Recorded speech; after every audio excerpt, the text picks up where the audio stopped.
তৃতীয়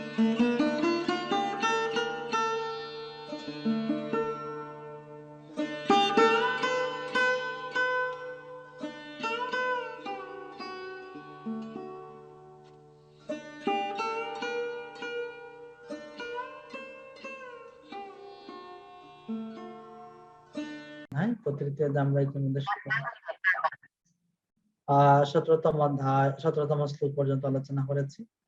তো আজকে আমরা অর্জুনের প্রশ্নের পরিপ্রেক্ষিতে,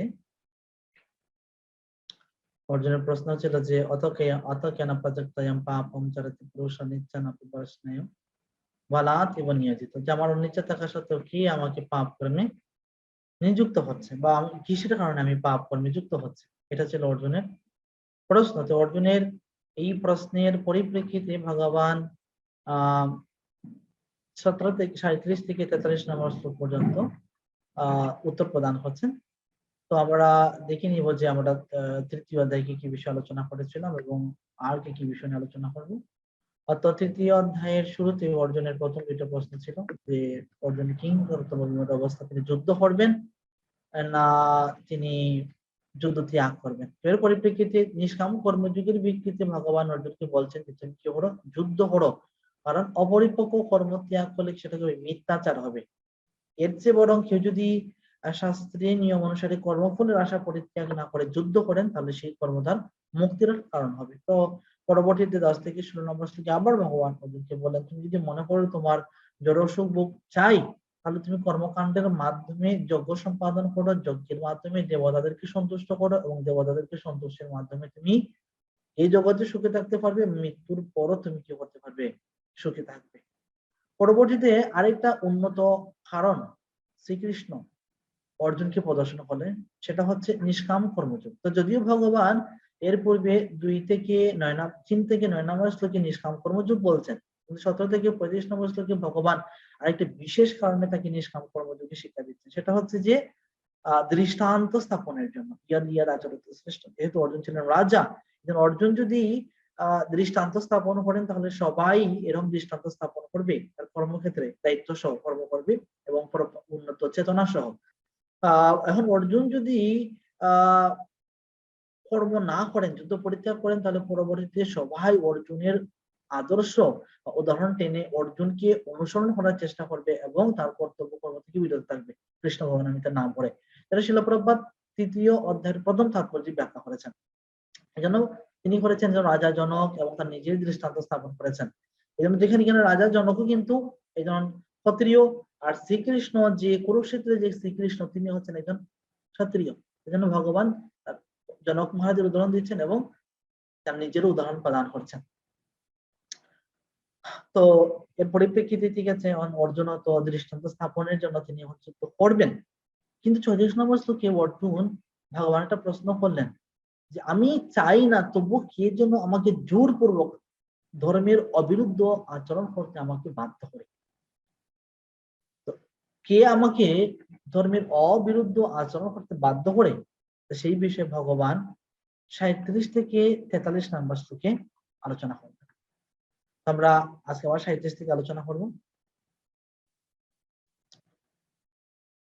এবং অর্জুনের সে প্রশ্ন উত্তরটা আমরা দিব। শ্রী ভগবান বাচা কাময়েশ হৃদয়েশ রজগণ সমোদবহ মোহাসন মহাপাপমা বিদ্ধিয়ানমিহ বৈরিণাম। শ্রী ভগবান শ্রী ভগবান বললেন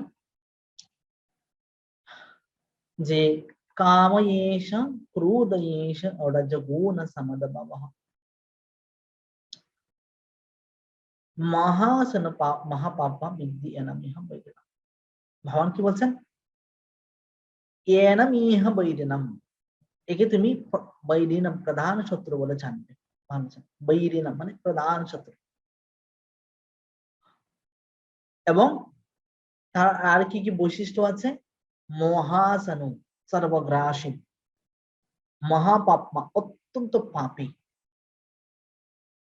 তার বৈশিষ্ট্য সম্পর্কে বলছেন। বৈরিণাম প্রধান শত্রু বলে জানবে এবং তার কি কি বৈশিষ্ট্য, এটা হচ্ছে সর্বগ্রাসী এবং মহাপাপ, সেটা হচ্ছে অত্যন্ত পাপী। কিন্তু সেই জিনিসটা কি, কোনটা আমাদের জীবনের প্রধান শত্রু? ভগবান বলছেন না, কাম। কাম হচ্ছে তোমার জীবনের প্রধান শত্রু। তো অন্যান্য ধর্মে যেখানে শিক্ষা দেওয়া হয় এ হচ্ছে তোমার শত্রু, এ হচ্ছে তোমার শত্রু, সবাই তোমার শত্রু, কাফের তোমার শত্রু, বা যেটি হোক, বিভিন্ন বিভিন্ন ধর্মে বলে তোমার শত্রু। কিন্তু বৈদিক সনাতন ধর্মে, বৈদিক শাস্ত্রে আমাদেরকে শিক্ষা দিচ্ছে যে আসলে কেউই আমাদের শত্রু নয়। আর শত্রু পাশের ঘরের শত্রু না, সমাজের শত্রু না, দেশের শত্রু না, কেউই শত্রু না। বরং আমার শত্রু হচ্ছে আমি, এবং সেই শত্রুটা আমার মধ্যে অবস্থান করছে, আমার মধ্যে অবস্থান করছে। সেটা কি? সেটা হচ্ছে কাম। কামান হচ্ছে জড় ইন্দ্রিয় সুভোগের বাসনা। চৈতন্য চৈতামিতে বলা হচ্ছে আত্মেন্দ্রিয় প্রতিবাঞ্ছা তারে বলে কাম, আর কৃষ্ণেন্দ্রিয় প্রতি ইচ্ছা ধারে প্রেম নাম। যে আমার ইন্দ্রিয় তৃপ্তির যে বাসনা, ইচ্ছা, সেটা হচ্ছে কাম। এটা হচ্ছে আমাদের প্রধান শত্রু বাইরে নাম। তো অন্যান্য ধর্মে যেখানে শিক্ষা যে অন্য রাজ্যের শত্রু, কিন্তু আমাদের সনাতন ধর্ম হচ্ছে না, শত্রু তোমার মধ্যে অবস্থান করছে, সেটা হচ্ছে কাম, অর্থাৎ জড় সুখের বাসনা। এখানে হচ্ছে কাম এস ক্রোধ এস। কাম কি হয়? ক্রোধে পরিণত হয়। রজগুণ সামদ বাবা। তো কাম হচ্ছে রজগুণাত্মক, রজগুণ। কামটা যখন ক্রোধে পরিণত হয় তখন সেটা হয়ে যায় কি তমগুণ। রজগুণ থেকে চলে যাচ্ছে তমগুণে, কাম এসে ক্রোধ এসে। তো কাম যখন কারোর মধ্যে থাকে, কোনো ব্যক্তির হৃদয়ের মধ্যে, হৃদয়ে কাম আছে, যখন কারোর হৃদয়ের মধ্যে কাম থাকে, সেই কামকে কিন্তু দেখা যায় না, অদৃশ্য। ব্যক্তি বুঝতে পারবে, কিন্তু অন্যরা কেউ বুঝতে পারবে না এই যে এই তার মধ্যে কাম আছে। এটা হচ্ছে সূক্ষ্ম। তো কাম যখন অতৃপ্ত হয় তখন সেটা কি হয়? ক্রোধে পরিণত হয়। ক্রোধ হচ্ছে কি? কামের বাহ্যিক প্রকাশ। তো কোনো ব্যক্তি যদি খুব বেশি ক্রোধান্বিত থাকে, খুব বেশি ক্রোধান্বিত থাকেন, খুব রাগারাগি করেন সবসময়, বুঝতে হবে তার রজগুণ, তার মধ্যে রজগুণ অথবা তার মধ্যে কামের মাত্রা অনেক বেশি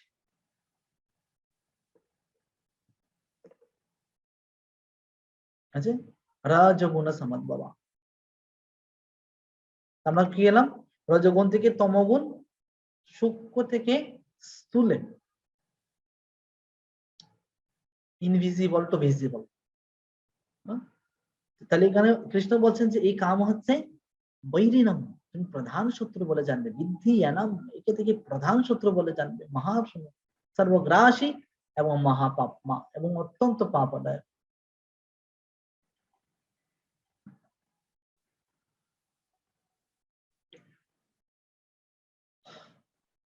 তো সেটা প্রভুপাদ তাৎপর্য প্রথম দিকে ব্যাখ্যা করছেন যে কিভাবে যারা প্রকৃতি কিভাবে ট্রান্সফর্ম করে প্রেমকে কামে।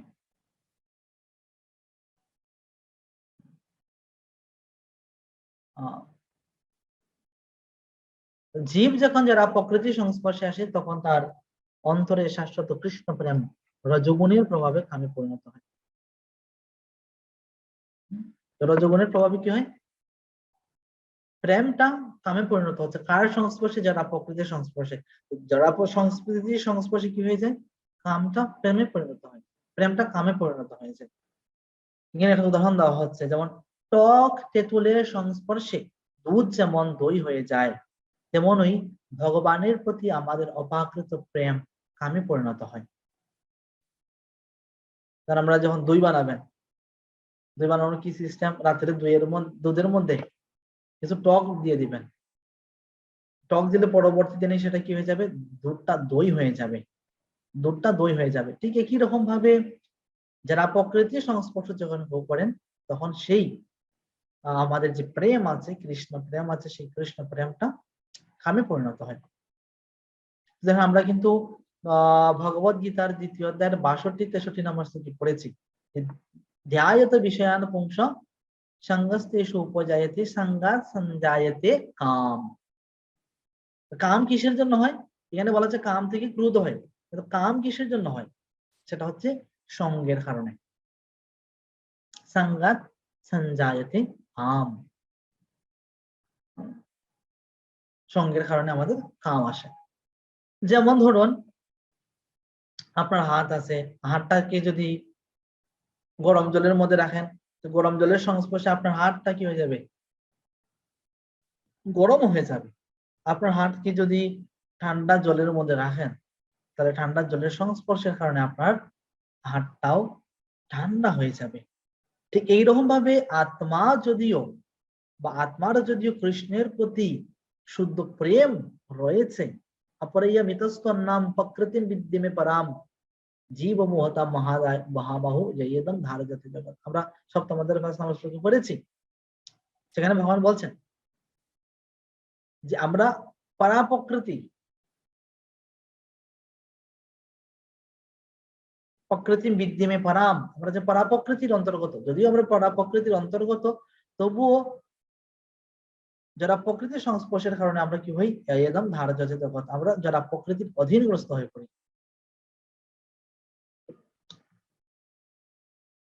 এটা হচ্ছে পার্থক্য। এই জন্য আমরা হচ্ছে তটস্থ শক্তি। সেখানে বলা হচ্ছে যে শৈল প্রভাত খুব সুন্দর উদাহরণ প্রদান করছেন যে ঠিক যেরকম ভাবে তেঁতুলের সংস্পর্শে দুধ দইয়ে পরিণত হয়ে যায়।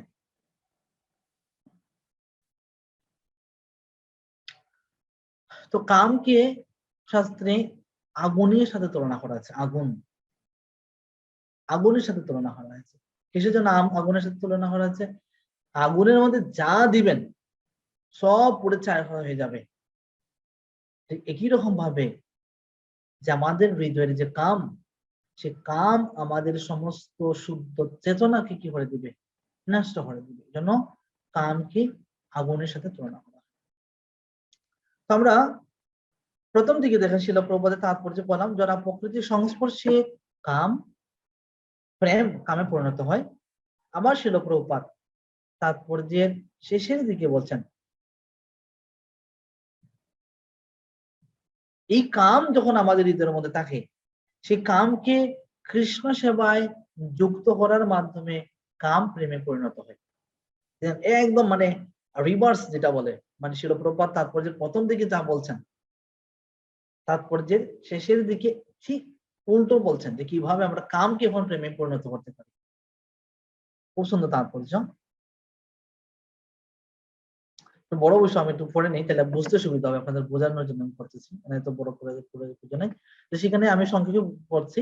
এখানে শিল প্রভুপাদ বলছেন যে মাদেশা ইয়াতান্নায়াদ অর্থাৎ কৃষ্ণ হচ্ছেন সবকিছুর উৎস। কৃষ্ণ যদি সবকিছুর উৎস হয়ে থাকে, তাহলে কৃষ্ণ কামেরও উৎস। তাই যদি এই কামকে ভগবত প্রেমে রূপান্তরিত করা যায় অথবা কৃষ্ণ ভাবনায় উদ্বুদ্ধ করা যায় এবং সবকিছু ভগবান শ্রীকৃষ্ণের সেবায় নিযুক্ত করা যায়, তাহলে কাম ও ক্রোধ উভয়ই অপাকৃত চিন্ময় রূপ প্রাপ্ত হয়। এভাবেই কামের সঙ্গে সঙ্গে ক্রোধ ও ভগবত ভক্তিতে রূপান্তরিত হয়। সেটা প্রবাদ এখন বলছেন যে কিভাবে আমরা কামকে প্রেমে পরিণত করবো, সেটা হচ্ছে ভক্তির দ্বারা, ভগবানের প্রতি সেবার দ্বারা। কিভাবে আমরা কামকে ভগবানের সেবায় পরিণত করবো বা ক্রোধকে ভগবানের সেবায় পরিণত করবো? যারা নরোত্তম দাস ঠাকুর বলেছেন, কাম কৃষ্ণ কর্মার্পণে, ক্রোধ ভগবত বিদ্বেষী জানে। আমরা কামকে যখন কৃষ্ণ সেবা, বেশি কাম আছে, কামনা বাসনা বেশি, কৃষ্ণের বেশি করে সেবা করবে। ক্রোধ বেশি, তাহলে যারা ভগবত বিমুখ তাদের প্রতি ক্রোধ প্রদর্শন করবে। যেমন বলছে এখানে, শ্রী রামচন্দ্রের ভক্ত হনুমান শ্রী রামচন্দ্রকে তুষ্ট করবার জন্য রাবণের স্বর্ণলঙ্কা দগ্ধ করেছিলেন এবং এভাবেই তিনি তার ক্রোধকে শত্রু নিধন কার্যে প্রয়োগ করেছিলেন। এখানেও ভগবত গীতায় ভগবান শ্রীকৃষ্ণ অর্জুনকে তার সমস্ত ক্রোধ শত্রু বাহিনীর উপর প্রয়োগ করে ভগবানেরই সন্তুষ্টি বিধানের কাজে লাগাতে উৎসাহ দিচ্ছেন। অর্জুন প্রশ্ন করেছিলেন যে আমি চাই না, তবু আমাকে কে যুক্ত করে? ভগবান বলছেন সেটা হচ্ছে কাম। আর সেই কামকে তুমি যদি জয় করতে চাও, যে তোমাকে জোরপূর্বক তোমাকে যুক্ত করছে, তাকে তুমি যদি তা থেকে যদি মুক্ত হতে চাও, তাহলে তুমি কি করো? তোমার যে বুদ্ধিমত্তা, তোমার দক্ষতা, যা কিছু আছে তা সব কৃষ্ণের সেবাতে লাগাও, তুমি যুদ্ধ করো। এভাবে আমরা দেখতে পাই যে আমাদের কাম ও ক্রোধকে যখন আমরা ভগবানের সেবায় নিয়োগ করি, তখন আর তারা শত্রু থাকে না, আমাদের বন্ধুতে রূপান্তরিত হয়। তাহলে আমরা তাৎপর্য থেকে শিখলাম যে কিভাবে কামকে প্রেমে বা কামকে বা শত্রুকে বন্ধুতে পরিণত হতো। সেটা হচ্ছে শুধুমাত্র কৃষ্ণ সেবার দ্বারা।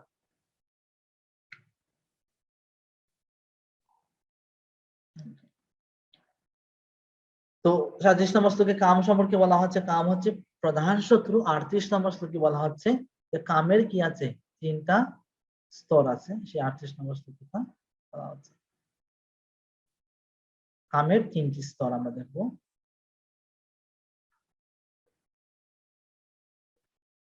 ধূমেনা ব্রিয়তে বহ্নি যথা যদার্শমলেন চ यथा यल्लवेन यावृतो गर्भो तथा तेन इदमवृतम्। বলছে ধূমেন আব্রিয়তে বহ্নি, ধূমার দ্বারা বহ্নি আগুন, আব্রিয়তে আবৃত থাকে। আমাদেরকে অনেক সময় ধোঁয়া উঠতেছে, ধোঁয়া উঠলে আমরা জানি যে এখানের মধ্যে আগুন আছে, ফু দিলেই আগুন চলে আসবে। ধূমেন আব্রিয়তে বহ্নি ইয়থা আদর্শ মলেন চ, ঠিক একই রকম ভাবে মলেন ময়লার দ্বারা আদর্শ মানে দর্পণ বা আয়না আবৃত থাকে। ইয়তা অলবেন আবৃত গর্ভ, জরায়ুর দ্বারা গর্ভটা আবৃত থাকে। তা তেন ইদম আবৃতম, ঠিক একই রকম ভাবে তেন ইদম আবৃতম, এই কামের দ্বারা আমাদের চেতনা আবৃত থাকে। এখানে ভগবান মূলত কামের যে 3টা স্তর আছে, সেই 3টা স্তর সম্পর্কে আমাদেরকে বলছেন। প্রথমটা হচ্ছে কি, আমরা একদম গভীর, গভীরতম, গভীরতর আর গভীর, এই 3টা স্তর সম্পর্কে আলোচনা করবো কামের। প্রথমটা হচ্ছে জরায়ুর দ্বারা গর্ভ আবৃত থাকে।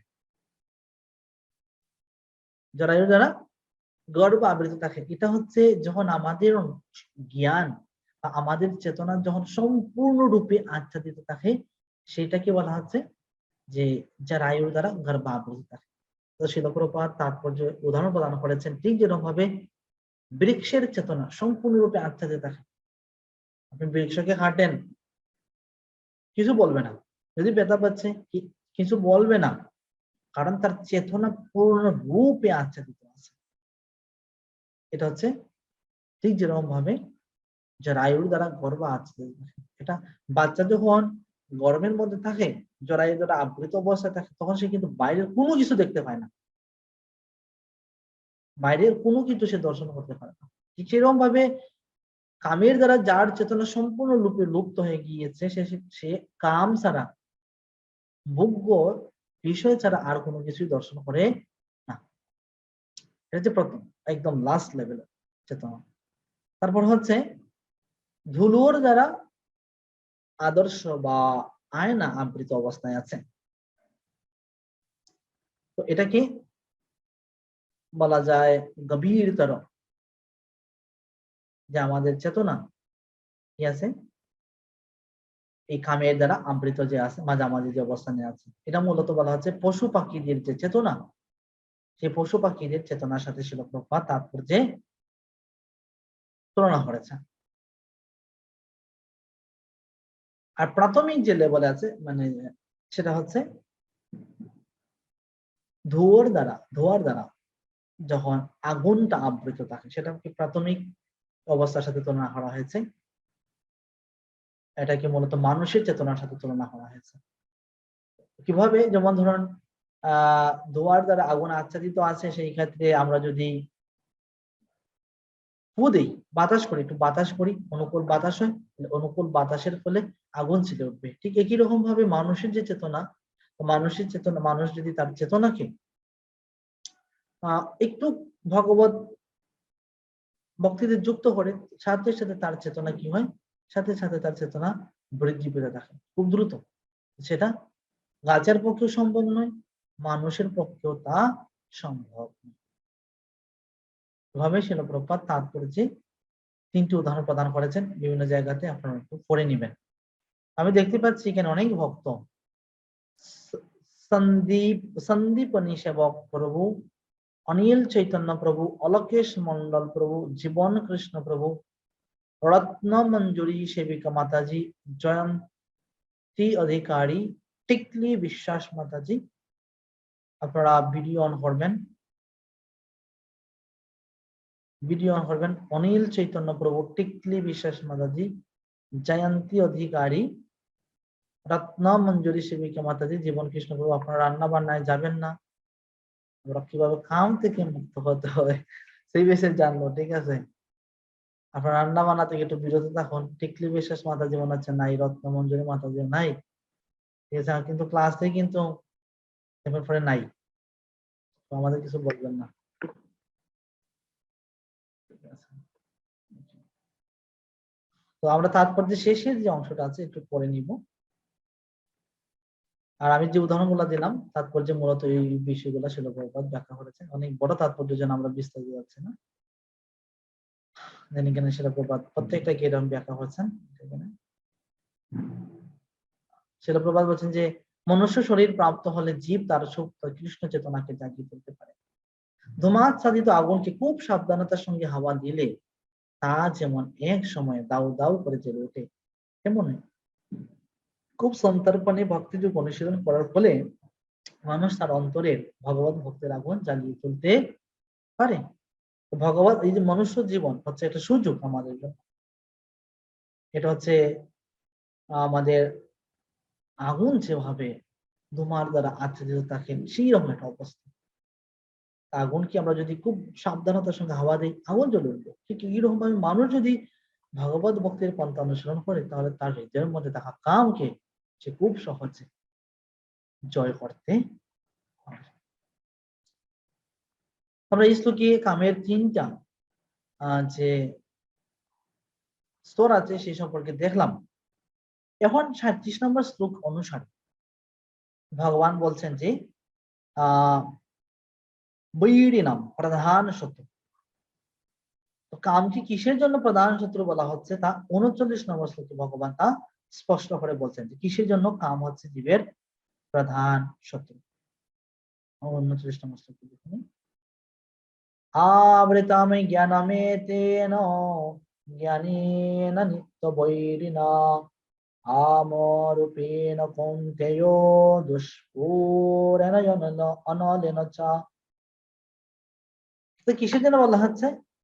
এখানে দেখেন কেন বলা হচ্ছে নিত্য বৈরিণা, চিরশত্রু।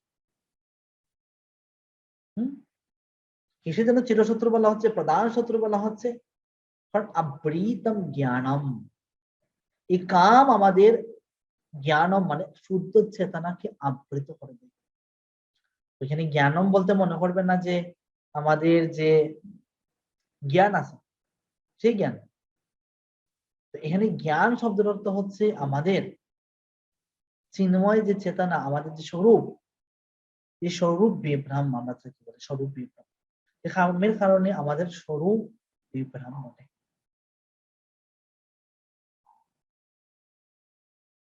যে জীবের স্বরূপ হয় কৃষ্ণের নেতা দাস,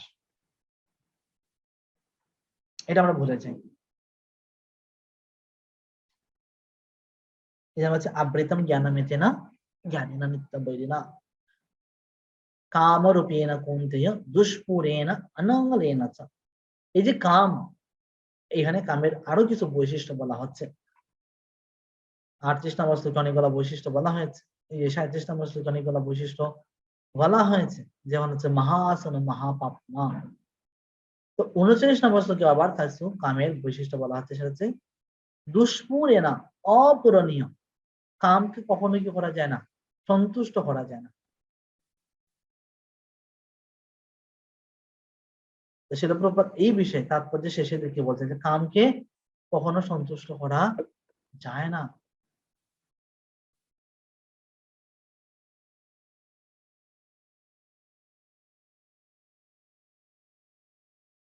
মনুস্মৃতিতে বলা হয়েছে যে ঘি ঢেলে যেমন আগুনকে কখনো নেবানো যায় না, তেমনই কাম উপভোগের দ্বারা কখনোই কামে নিবৃত্ত হয় না। তো আপনি যদি মানে যজ্ঞ করতেছেন, যজ্ঞ করতেছেন, তো যজ্ঞের মধ্যে যদি আপনি ঘি ডালেন, ঘি ডালেন, আগুনের পরিমাণ বৃদ্ধি পাবে, আগুনের পরিমাণ বৃদ্ধি হবে, আগুনের তেজ বাড়বে, আগুনের তেজ বাড়বে। ঠিক একই রকম আগুন কখনো তৃপ্ত হবে না। আগুন বলবে না যে বাস ভাই ঠিক হয়েছে, অনেক টাকা পয়সা আপনার খরচ হয়েছে, আর কত টাকা পয়সা আমার পেছনে খরচ করবেন, এখন কি করে নেন, বন্ধ করে দেন, আর ঘি আর দেওয়া লাগবে না, আমি তৃপ্ত হয়ে গেলাম, এটা বলবে না। আগুন সেটা কখনো বলবে না, আগুন সর্বদাই অতৃপ্ত থাকবে। ঠিক একই রকম ভাবে কাম উপভোগের মাধ্যমে কামকে কখনোই সন্তুষ্ট করা যায় না। তো শ্রীপাদ বল্লভদেব বিদ্যাভূষণ বলেছেন কামকে কিভাবে কাম থেকে কিভাবে মুক্ত হতে হয়। তো ক্ষত্রিয়রা মূলত 4টা নীতি প্রয়োগ করে থাকে, সাম, দাম, দণ্ড এবং ভেদ। আমরা 4টা নীতি সম্পর্কে জানি। তো বলছে কামকে যদি দমন করতে হয়, নিয়ন্ত্রণ করতে হয়, তাহলে দণ্ডদান করতে হয়। কামকে দণ্ডদান করতে হবে এবং দণ্ডদানের মাধ্যমে কাম থেকে মুক্ত হতে হবে, এছাড়া অন্য কোনো উপায় নেই।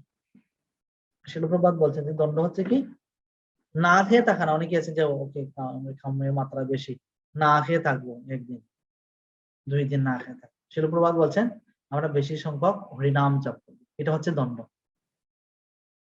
কামের দণ্ড। এখানে যেন শিলপ্রপাত বলছেন, কৃষ্ণ বলছেন দুষ্পুরেণ অনরেণ চ, এই কাম হচ্ছে দুষ্পরেণা, এটা কি পূরণ করা যায় না, এটাকে তৃপ্ত করা যায় না। অনরেণ, ঠিক যেমন আগুনকে তৃপ্ত করা যায় না।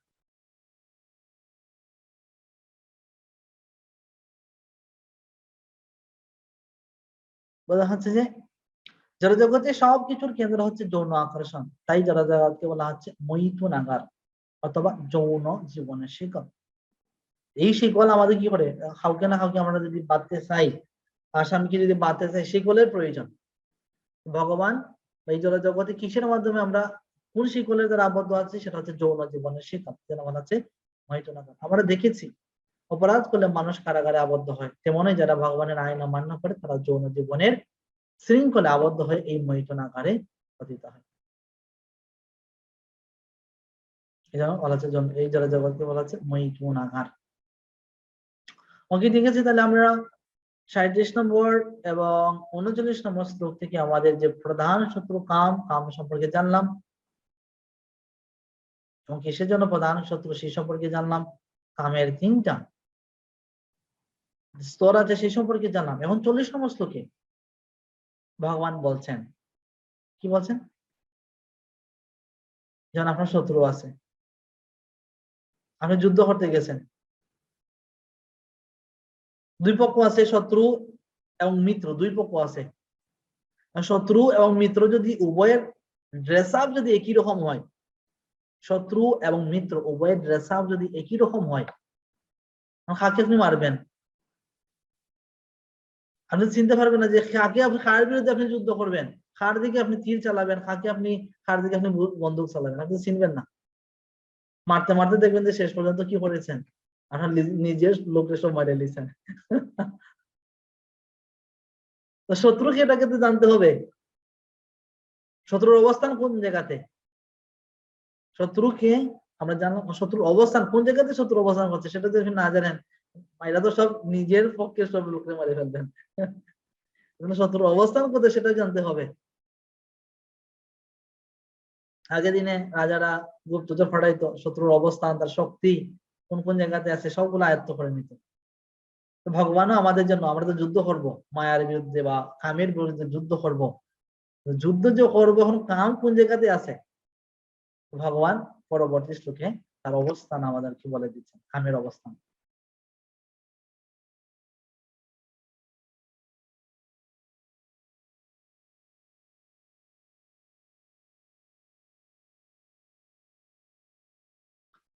আমরা দেখি ইন্দ্রিয়াণি মনোবুদ্ধি যস্য যদিষ্টানমুচ্যতে হেতৈ বিমোহয়তি এষো জ্ঞানমাবৃত দেহিনাম। বলছে আগের শ্লোকের মধ্যে বলা আছে জ্ঞানম আবৃত দেহিনাম, দেহির বা দেহ মানে ব্যক্তির জ্ঞানম আবৃত জ্ঞানকে আবৃত করে এবং আবৃতের মাধ্যমে বিমোহয়তি বিমোহিত করে। বলা আছে কামের সম্পর্কে বলা আছে, কিন্তু কামের অবস্থান কোথায়? ইন্দ্রিয়াণি মনোবুদ্ধি। কাম তিনটা জায়গাতে অবস্থান করে, একটা হচ্ছে ইন্দ্রিয়ের মধ্যে অবস্থান করে কাম, একটা হচ্ছে মনের মধ্যে অবস্থান করে, একটা হচ্ছে বুদ্ধির মধ্যে কাম বেশি অবস্থান মানে কাম অবস্থান করে। আমাদের শত্রু কোন জায়গাতে অবস্থান হচ্ছে? শত্রু অবস্থান হচ্ছে আমাদের ইন্দ্রিয়ের মধ্যে, মনের মধ্যে এবং বুদ্ধির মধ্যে। তো যদি ভগবান পরবর্তীতে বলবেন বুদ্ধি হচ্ছে শ্রেষ্ঠ মনের চেয়ে, কিন্তু স্বাভাবিক অবস্থায় আমরা কোন স্তরে কাজ করি? আমরা কাজ করি মনের স্তরে, আমরা বেশিরভাগ মেন্টাল প্ল্যাটফর্মে বেশি থাকি।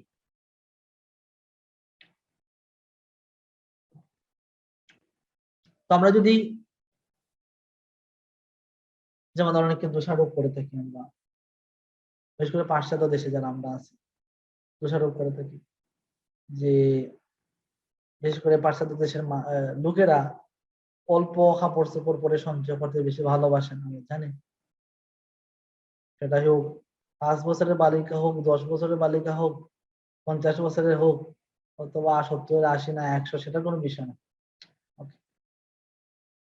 সে বলবো যে না আমার কাম কিসের জন্য, আমার কামের বাসনা কিসের জন্য এসেছে? না তার কাপড় চোপড় পরার কারণে, তার সংস্কৃতির কারণে, তার কথা বলার ধরনের কারণে, বিভিন্ন কারণ আমরা বলি।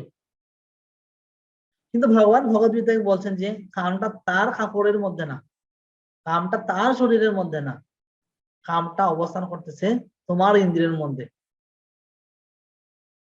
কামটা অবস্থান করছে তোমার ইন্দ্রিয়ের মধ্যে, তোমার মনের মধ্যে কাম।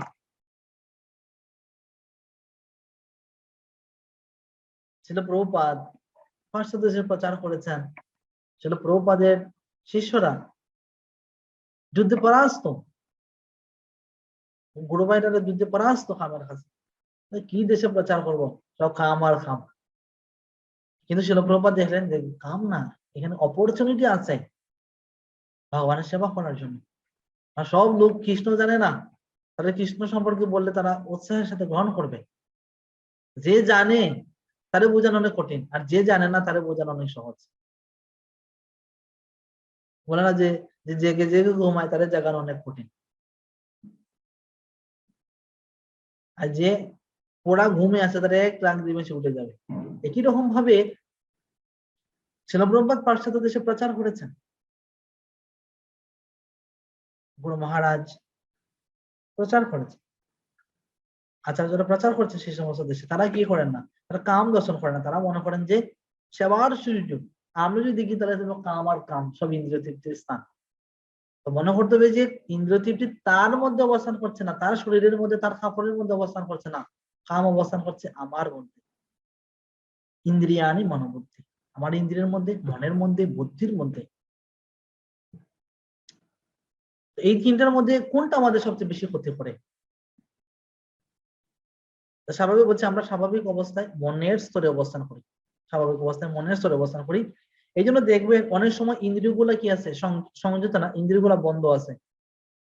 আপনি বসে বসে জব করতেছেন, সুখ বন্ধ, খানও বন্ধ, খান দিয়ে খালি কৃষ্ণ নাম শুনছেন,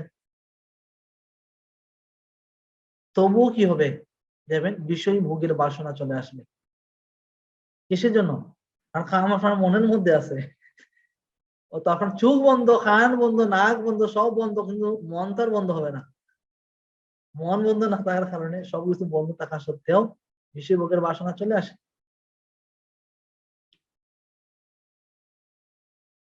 এদের মন হচ্ছে, আর পড়েছি, মন হচ্ছে জীবের প্রধান, মানে হচ্ছে মন হচ্ছে শত্রু এবং মন হচ্ছে বন্ধু।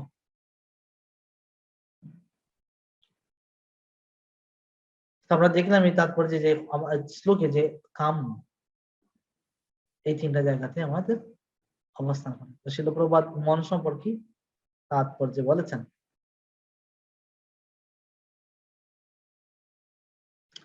ইন্দ্রিয় আদির সমস্ত কার্যকলাপের কেন্দ্র হচ্ছে মন। তাই মন হচ্ছে সমস্ত ইন্দ্রিয় সুখ ভোগ করার বাসনার কেন্দ্রস্থল। মন হচ্ছে তার কেন্দ্র, সেন্টার। তাই যখন আমরা ইন্দ্রিয় উপভোগের কথা শুনি তখন স্বভাবতই মন ইন্দ্রিয় তৃপ্তির সকল প্রকার চিন্তা ভাবনার আশ্রয়স্থল হয়ে ওঠে। তারই ফলে মন ও ইন্দ্রিয়গুলি হয়ে ওঠে কাম প্রবৃত্তির আধার। এরপর হচ্ছে বুদ্ধি বিভাগ। এই সমস্ত বুদ্ধি বিভাগ কি হয়? এই সমস্ত কাম প্রবৃত্তির রাজধানী। তো মন হচ্ছে কেন্দ্রস্থল আর রাজধানীটা হচ্ছে কি বুদ্ধি। তো আমরা যখনই বিষয়ভোগের বাসনা শুনি, আপনি রসগোল্লা খেয়েছেন বাংলাদেশের, রসগোল্লার নাম বললে কি হবে? জিহ্বার মধ্যে জল টক টক করে চলে আসবে, ঠিক আছে? মানে এর আগে আপনার অভিজ্ঞতা আছে। ইন্দ্রিয় সুভোগ যখন আপনি করবেন, ইন্দ্রিয় সুভোগের যখনই কথা শুনবেন তখনই কি হয়ে যাবে? কান দুটো একদম খারাপ হয়ে যাবে, পুরার মধ্যে মন উত্তেজিত হয়ে যাবে, কারণ আপনার পূর্বের অভিজ্ঞতা, পূর্বের অভিজ্ঞতার কারণে।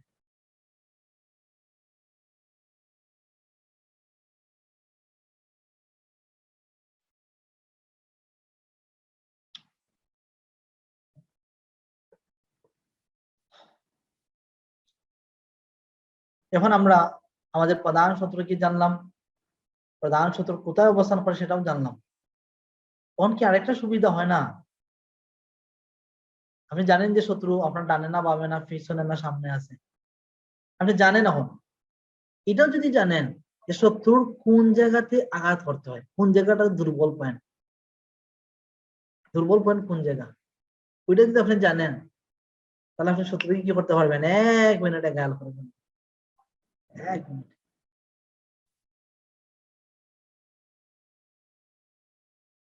ভগবান পরবর্তী শ্লোকে শত্রু কোন জায়গাতে অ্যাটাক করতে হবে সেটা বলে দিচ্ছেন।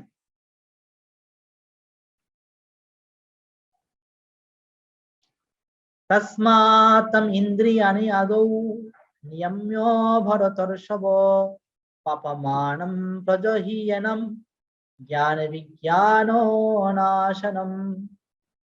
ভগবান বলছেন, জ্ঞানী জ্ঞানে বলছেন পাপ মানব, পাপের প্রধান প্রতীক, পাপের প্রধান প্রতীক হচ্ছে কাম।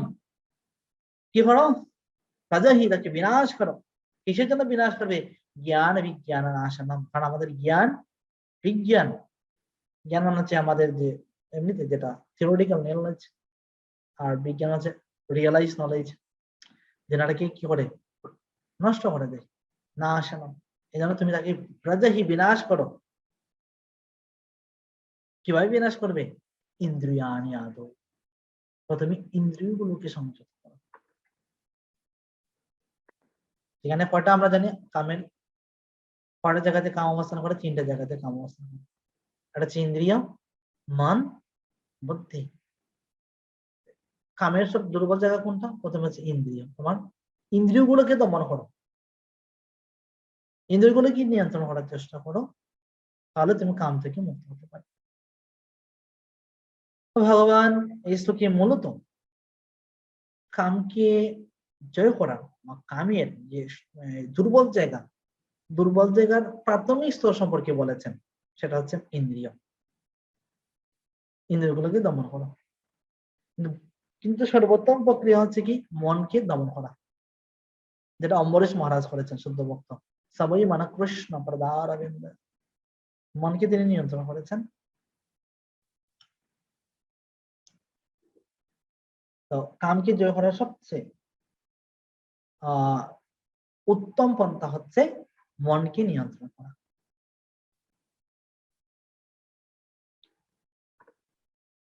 আর সর্বোত্তম পন্থা রূপ গোস্বামী আমাদেরকে দিয়েছেন যে সব সময় কৃষ্ণ স্মরণ হবে, মানে মনকে,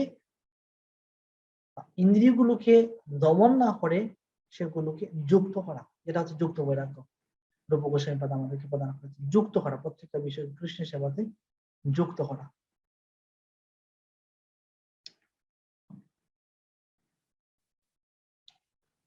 তো তাৎপর্য শিলপ্রপাত জ্ঞান এবং বিজ্ঞান বলতে কি বোঝায় স্বামী সম্পর্কে আমাদেরকে বলছেন, জ্ঞান এবং বিজ্ঞান। এখানে জ্ঞান বলতে সেই জ্ঞানকে বোঝানো হয়েছে যে জ্ঞান আমাদের প্রকৃত স্বরূপের কথা মনে করিয়ে দেয়, অর্থাৎ যে জ্ঞান আমাদের মনে করিয়ে দেয় যে আমাদের আত্মাই হচ্ছে আমাদের প্রকৃত স্বরূপ, আমাদের জড়দেহটি একটি আবরণ মাত্র। সেটা হচ্ছে কোনটা? ভগবত গীতার 3য় অধ্যায় 11 থেকে 30 নম্বর শ্লোক। এখানে ভগবান জ্ঞান সম্পর্কে বলেছেন, বিজ্ঞান বলতে সেই বিশেষ জ্ঞানকে বোঝায় যা ভগবানের সঙ্গে আমাদের নিত্য সম্পর্কের কথা মনে করিয়ে দেয়। এটা হচ্ছে কি? বিজ্ঞান, আমাদের নিত্য সম্পর্কের কথা, উপলব্ধ জ্ঞান। এখানে শিল প্রভুপাদ ভাগবত স্তব দিয়েছে যে জ্ঞানম পরম গুহ্যম মম মে ইয়দ বিজ্ঞান সমন্বিতম। ভগবান ব্রহ্মাকে বলছেন শ্রীমদ্ ভাগবতমে যে পরম বুদ্ধ জ্ঞান যেটা হচ্ছে বিজ্ঞান সমন্বিত, যেটা হচ্ছে বিজ্ঞান সমন্বিত, আমি তোমাকে ব্যাখ্যা করাচ্ছি, গৃহান তুমি এখন গ্রহণ করো। জ্ঞান এবং বিজ্ঞান কি সেই সম্পর্কে এই শ্লোকে বলা হয়েছে। তাৎপর্য শিল প্রভুপাদ বলছেন। তো আমরা ইন্দ্রিয়, মন এবং বুদ্ধি সম্পর্কে জানলাম। এই তিনটা হচ্ছে কামের আশ্রয়স্থল।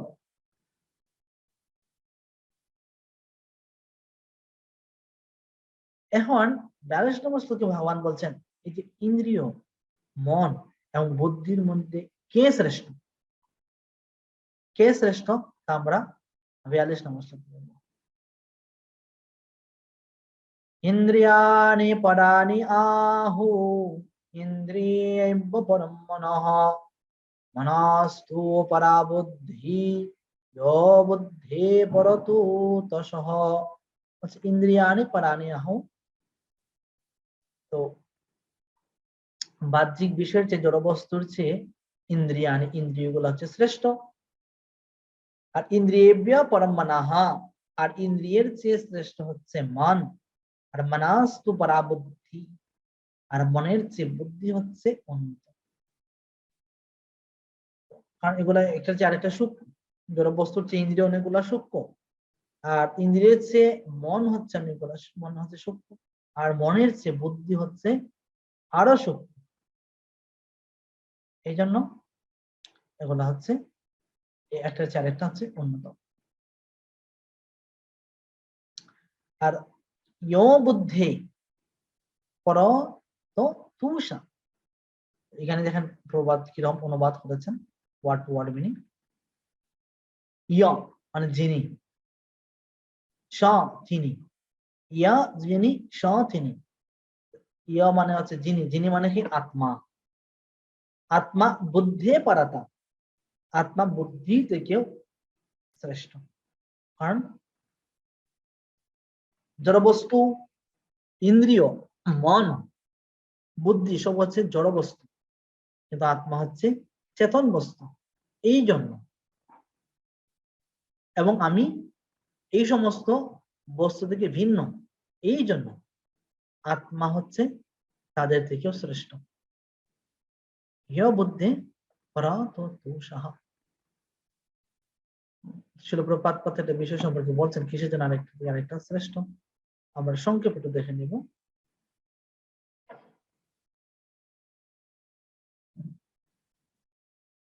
দেহগত কার্যকলাপগুলি হচ্ছে ইন্দ্রিয়ের কার্যকলাপ। আর ইন্দ্রিয়গুলি নিষ্ক্রিয় হলেও দেহ নিষ্ক্রিয় হয়ে যায়। ইন্দ্রিয় যখন নিষ্ক্রিয় থাকে, দেহটা নিষ্ক্রিয়। রাত্রে ঘুমায় পড়বেন, দেহটা নিষ্ক্রিয়, মনে হবে ঘুম থেকে ওঠার পরে 6 ঘন্টা পরে ঘুম থেকে উঠবে, মনে করবেন যে মনে হয় 1 ঘন্টা ঘুমাইছে, নিষ্ক্রিয় অবস্থা। কিন্তু সেই অবস্থায় মন সক্রিয় থাকে। এই জন্য ইন্দ্রিয়ের চেয়ে মন হচ্ছে শ্রেষ্ঠ। যেমন নিদ্রিত অবস্থায় আমরা স্বপ্ন দেখি, কিসের কারণে? কারণ মন অ্যাক্টিভ। এই জন্য আমরা যদিও দেহ ইনঅ্যাক্টিভ থাকে, কিন্তু মন অ্যাক্টিভ থাকার কারণে আমরা নিদ্রিত অবস্থায় স্বপ্ন দেখি। কিন্তু মনের মধ্যে হচ্ছে বুদ্ধি, বুদ্ধির মধ্যে হচ্ছে আত্মা। আত্মা যখন পরমাত্মার সঙ্গে যুক্ত হয়, তখন মন, বুদ্ধি ও ইন্দ্রিয়গুলি স্বাভাবিকভাবে পরমাত্মার সাথে যুক্ত হয়ে যায়। মনকে কিভাবে যুক্ত করতে হয় কোনো সেরকম বা তাৎপর্য বলছে, পড়ে নেবেন। আজকে সবার তৃতীয় অধ্যায় মানে সব লাস্ট শ্লোক।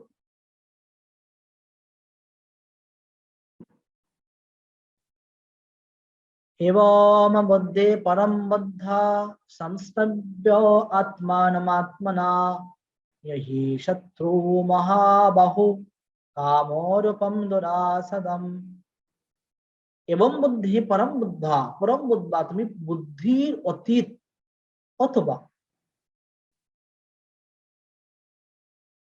তুমি বুদ্ধির থেকে শ্রেষ্ঠ বুদ্ধে পরম বুদ্ধা জেনে কি হলো আত্মানম আত্মনা এই বুদ্ধির দ্বারা মনকে কি হলো জয়ী জয় করো। তো যদিও আগে বলা হয়েছিল যে ইন্দ্রিয়গুলোকে সংযত করার জন্য, ভগবান এখানে আরো বলছেন যে না, বুদ্ধির দ্বারা তুমি মনকে জয় করো। কামরূপম দুরাসদম এই কামরূপ যে দুর্জয় শত্রু আছে সেই দুর্জয় শত্রুকে নিশ্চয় বুদ্ধির দ্বারা মনকে সংযত করো। ঠিক আছে, ভক্তি বেদান্ত কহে শ্রী গীতার গান শুনে যদি শুদ্ধ ভক্ত কৃষ্ণগত প্রাণ। এখানে আমাদের শ্রীমদ ভাগবত গীতার 3য় অধ্যায় সমাপ্ত। আমরা এখন ভাগবত গীতার 4র্থ অধ্যায় আলোচনা করব।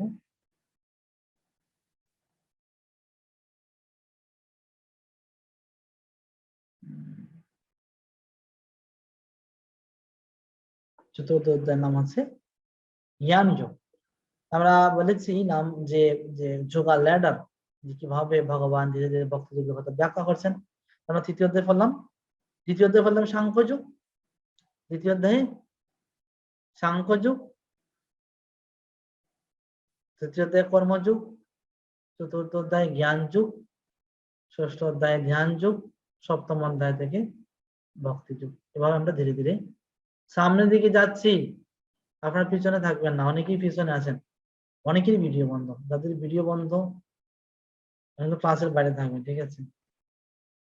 আমি জানি অনেক সিনিয়র বৈষ্ণব তো আছেন, সেজন্য আমি অপরাধ থেকে মুক্ত থাকতে চাই।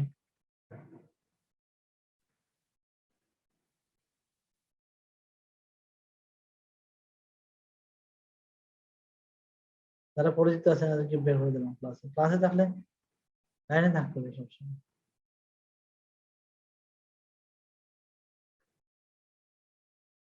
ওকে, তো আমরা এখন আলোচনা করবো ভগবত গীতার 4র্থ অধ্যায়, হচ্ছে জ্ঞান যোগ। তো আমরা আলোচনা করার পূর্বে দেখে নিই আমরা 4র্থ অধ্যায় কি কি বিষয় নিয়ে আলোচনা করবো। 4র্থ অধ্যায় জ্ঞান যোগ। তো প্রথম 4টা শ্লোকে দিব্য জ্ঞানের পরম্পরা ধারা সম্পর্কে আলোচনা করা হয়েছে। পরম্পরা ধারা সম্পর্কে বলছেন। 5 থেকে 10 নম্বর শ্লোকে কৃষ্ণের অপাকৃত আবির্ভাব সম্পর্কে বলা হয়েছে। 11 থেকে 15 নম্বর শ্লোকে কৃষ্ণ সবকিছুর কারণ এবং সবকিছুর লক্ষ্য সেই সম্পর্কে ব্যাখ্যা করা হয়েছে। 11 থেকে 15 নম্বর শ্লোকে, 16 থেকে 24 নম্বর শ্লোকে জ্ঞানের স্তরে কিভাবে কর্ম উপলব্ধি করতে হয়।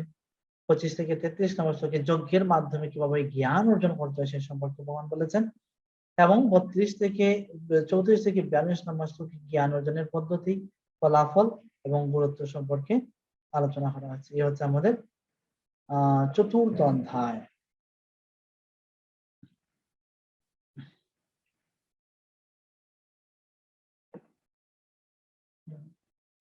আমরা 3য় অধ্যায় থেকে কিভাবে 4র্থ অধ্যায় আসলাম।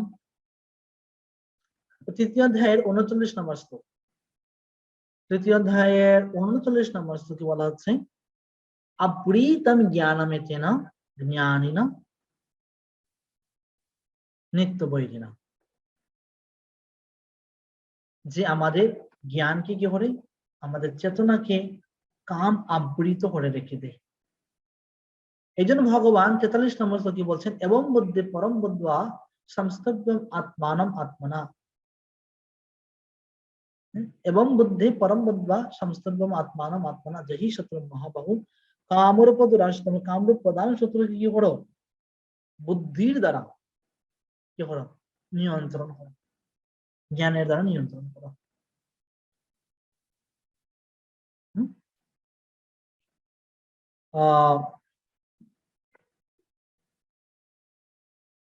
এছাড়া ভগবান 3য় অধ্যায় 30 নম্বর শ্লোকে বলছেন ময়ি সর্বাণি কর্মাণি সংন্যস্য অধ্যাত্মচিত্তস্য।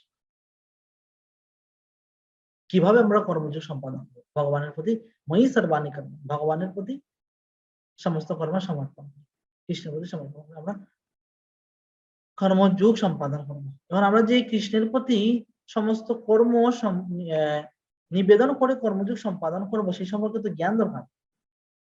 আমাকে জানা উচিত আসলে কৃষ্ণ কে, এই জ্ঞান তো প্রয়োজন। এই জন্য ভগবান চতুর্থ অধ্যায় তার নিজের সম্পর্কিত যে জ্ঞান,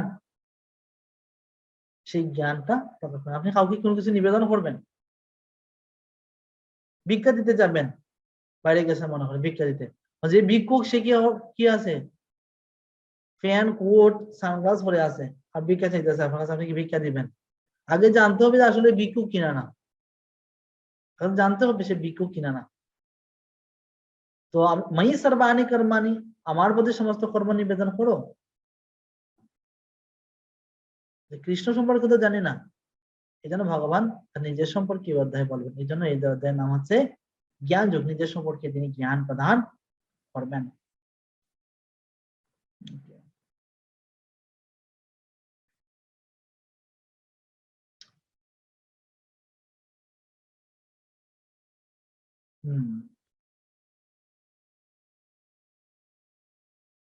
আমরা 1 থেকে 4 নম্বর শ্লোক, জ্ঞানের যে পরম্পরা ধারা, সেই পরম্পরা ধারা সম্পর্কে আলোচনা করি।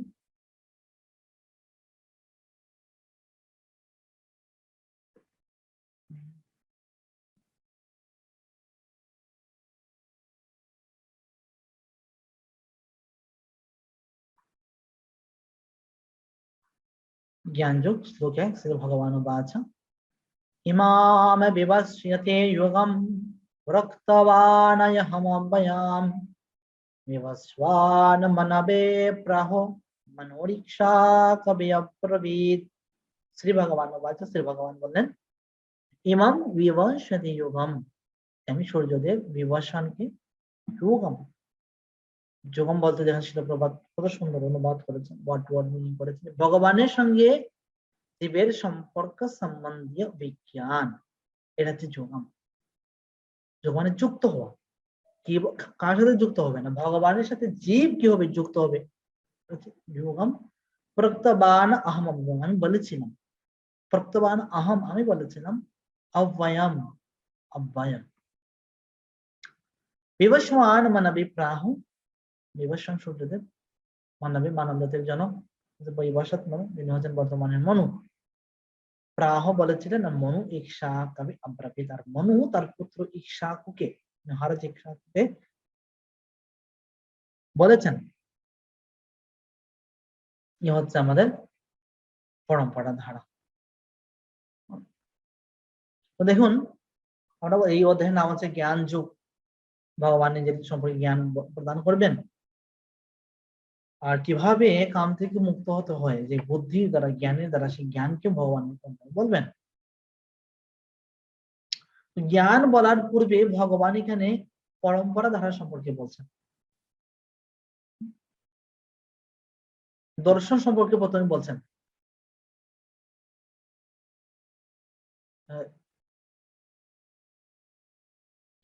দর্শনের পূর্বে ভগবান জ্ঞানের যে পরম্পরা ধারা, সেই সম্পর্কে বলছেন। কারণ জ্ঞান লাভ করা অথবা দর্শন জানা আমাদের জীবনের পরম উদ্দেশ্য না, এর চেয়েও গুরুত্বপূর্ণ হচ্ছে সঠিক পরম্পরার ধারায় অধিষ্ঠিত হয়ে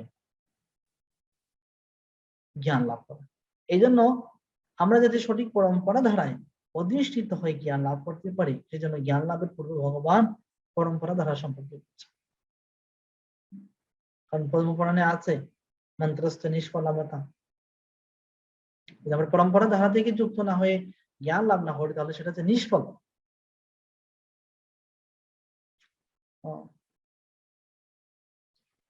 কিছুদিন পূর্বে একজন আসছেন, গত শুক্রবার লোক আসছেন, অনেক প্রশ্ন, উনি চাকরি করেন, সরকারি চাকরি, মেডিকেলে, ওসমান মেডিকেলে। উনি আমার একটা প্রশ্ন করলেন, উনি রামকৃষ্ণ মিশনে যান, যে রামকৃষ্ণ মিশনের প্রশ্ন করলো যেন আমাদের ভগবত গীতার মধ্যে গুরু পরম্পরা ধারা আছে, প্রথম শ্লোকের শুরুতেই গুরু পরম্পরা। উনি বলেন যে আপনারা যে গুরু পরম্পরা দ্বারা লিখলেন, এটা কোথায় পেয়েছেন? কৃষ্ণ তো গীতার জ্ঞান দিয়েছেন অর্জুনকে, অর্জুন কি আপনার এসি ভক্তি বেদান্তকে কি জ্ঞান দিয়েছেন নাকি? অর্জুন কি এসি ভক্তি বেদান্তকে জ্ঞান প্রদান করেছেন, এখানে আপনারা এসি ভক্তি বেদান্তের নাম জুড়াই দিয়েছেন, বসাই দিয়েছেন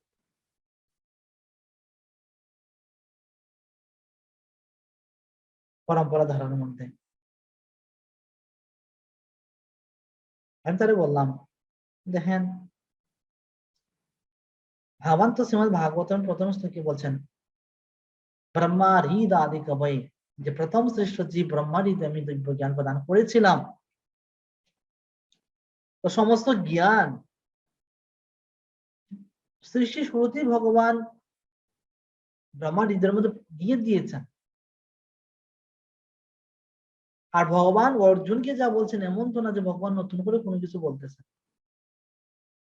আর ব্যাসদেব যা লিখছেন এমন তো কোনো কিছু না যে ভগবান ব্যাসদেব নতুন করে কোনো কিছু লিখছেন। এটা তো সৃষ্টির প্রথম থেকে ছিল। তো সৃষ্টির প্রথম থেকে যদি থেকে থাকে তাহলে পরম্পরা ধারা তো সৃষ্টির প্রথম থেকে ছিল। অর্জুনের পরে তো পরম্পরা ধারা সৃষ্টি হয় নাই, শুরু হয় নাই। নির্দিষ্ট কি ভগবান বলছেন যে কালের প্রভাবে সে জ্ঞান নষ্ট হয়েছে, সেজন্য আমি তোমাকে জ্ঞানটা আবার দিলাম। এমন না যে প্রথমবার তোমাকে আমি দিলাম, যোগ নষ্ট করান, কালে না, কালের প্রভাবে নষ্ট হয়ে গিয়েছে, এই জন্য আমি তোমাকে আবার দিলাম। কিন্তু জ্ঞান তো প্রথম থেকে ব্রহ্মাকে দিয়ে আসছে না। ব্রহ্মার যে ধারা, চারটা সম্প্রদায়, এটা হচ্ছে ব্রহ্ম মাধ্যম করে বৈষ্ণব সম্প্রদায়। তো সেই ধারাটা ব্রহ্মা থেকে শুরু হয়েছিল, সৃষ্টি শুরু থেকে শুরু হয়েছিল। আর সেই পরম্পরা ধারায় ধারা ধারা ধারা ধারা ধারা প্রবাদ এসে পেয়েছে। অর্জুনকে তো দেওয়ার প্রয়োজন নাই। অর্জুন তো এসি ভক্তি বেদান্ত স্বামী প্রভুকে দেওয়ার প্রয়োজন নেই। প্রপাত লাভ করেছেন ওনার পরম্পরা ধারাটি লাভ করেছেন।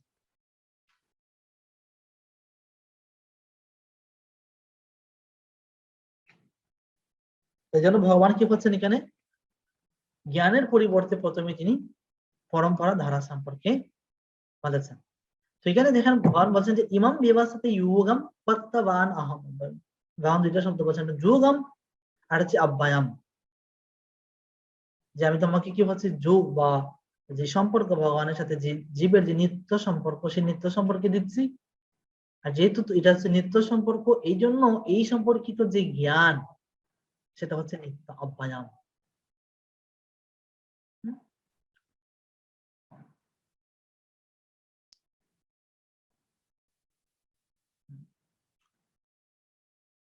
তো এখানে যে পরম্পরা ধারার কথা বলা হচ্ছে, যে বিবস্বান মনু মনু ইক্ষ্বাকু, এই পরম্পরা ধারাটা হচ্ছে দুই ধরনের পরম্পরা। অনেক চারটা পরম্পরা আছে। তো এখানে যে পরম্পরা সেটা হচ্ছে দুই ধরনের মূলত পরম্পরা আছে, বৈষ্ণবীয় পরম্পরা আর হচ্ছে রাজর্ষিদের পরম্পরা ধারা। এখানে যে পরম্পরা ধারার কথা বলা হচ্ছে সেটা হচ্ছে কি রাজর্ষিদের। সবাই দেখেন রাজা, বিভীষণ রাজা, মনু একজন রাজা, ইক্ষ্বাকু উনি হচ্ছেন রাজা, অর্জুনকে বলা হচ্ছে তিনি একজন রাজা। আর হচ্ছে বৈষ্ণব সম্প্রদায় আছে, যেটা হচ্ছে চারটা সম্প্রদায় আছে। আর এর মধ্যে একজন জীব প্রথম শ্রেষ্ঠ জীব ব্রহ্মাকে ভগবান প্রদান করেছিলেন।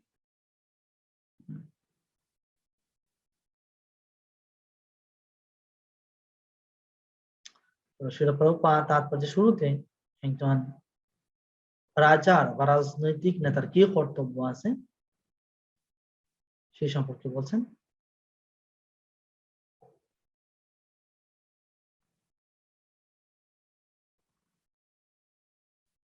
অনেক বড় তাৎপর্য। সমস্ত গ্রহলোকের রাজাদের বিশেষ কর্তব্য হচ্ছে প্রজা পালন করা, এবং সেই জন্য তাদের সকলেরই ভগবত গীতার বিজ্ঞান সম্পর্কে পূর্ণভাবে অবহিত হওয়া প্রয়োজন, যাতে তাদের প্রজাদের পারমার্থিক লক্ষ্যের দিকে তারা পরিচালিত করতে পারেন। রাজার প্রথম এবং প্রধান কর্তব্য হচ্ছে প্রজা পালন করা, প্রজাদেরকে সুরক্ষা প্রদান করা। তো প্রজাদেরকে সুরক্ষা আপনি দুইটা উপায় দিতে পারেন, একটা হচ্ছে ফিজিক্যাল লেভেলে আর হলো স্পিরিচুয়াল লেভেলে, ম্যাটেরিয়াল এবং স্পিরিচুয়াল। ম্যাটেরিয়াল লেভেলে কি দেখতে হয়, যাতে তার নাগরিক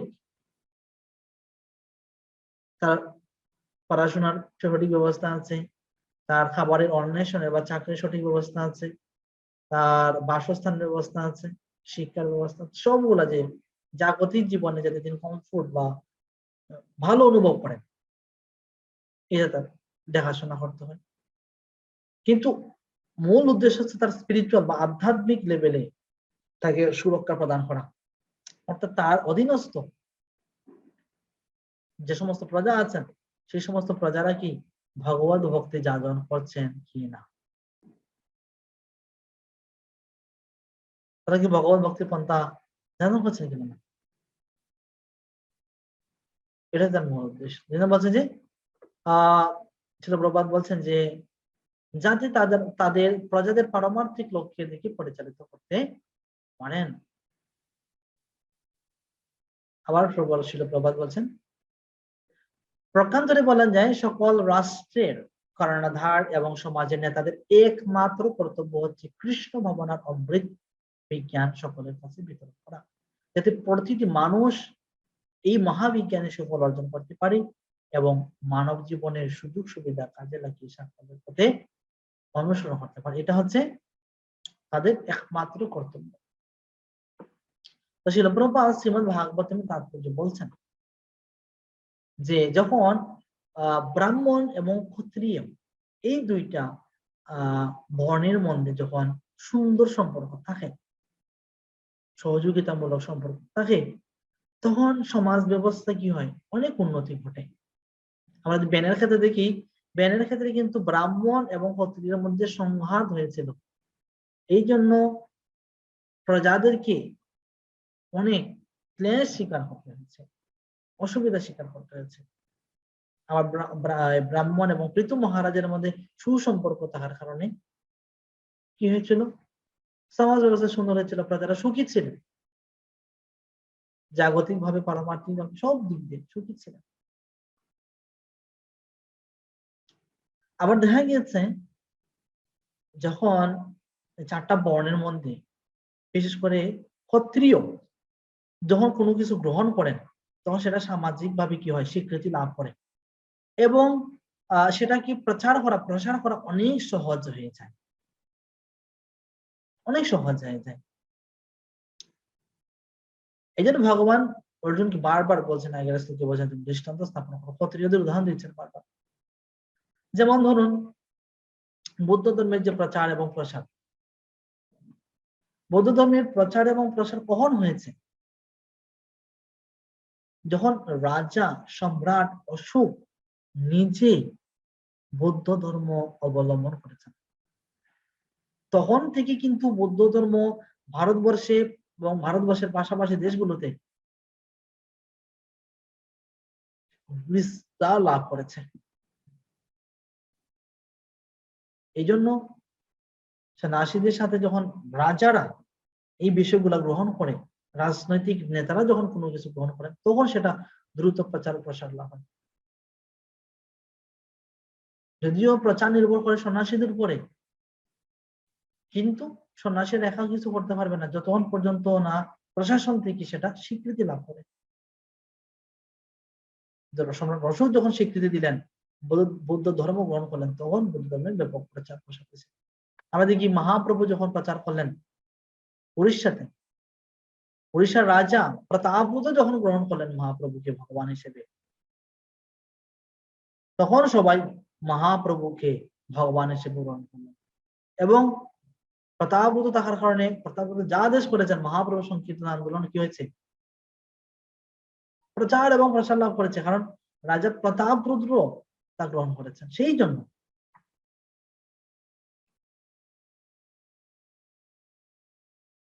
প্রচার এবং প্রসার লাভ করেছে।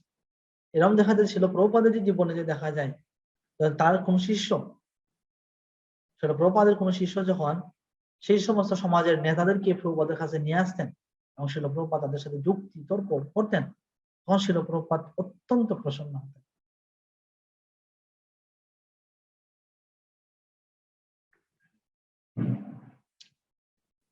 শিল প্রভুপাদ অনেকগুলো বিষয় বলছেন, গীতার যে ইতিহাস সম্পর্কে বলছেন, মহাভারতে আছে, মহাভারতের শ্লোকে উদ্ধৃতি দিয়েছেন, তারপরে ভগবত গীতার যে সময়কাল, সেই সময়কাল আমাদের সঙ্গে বলেছেন।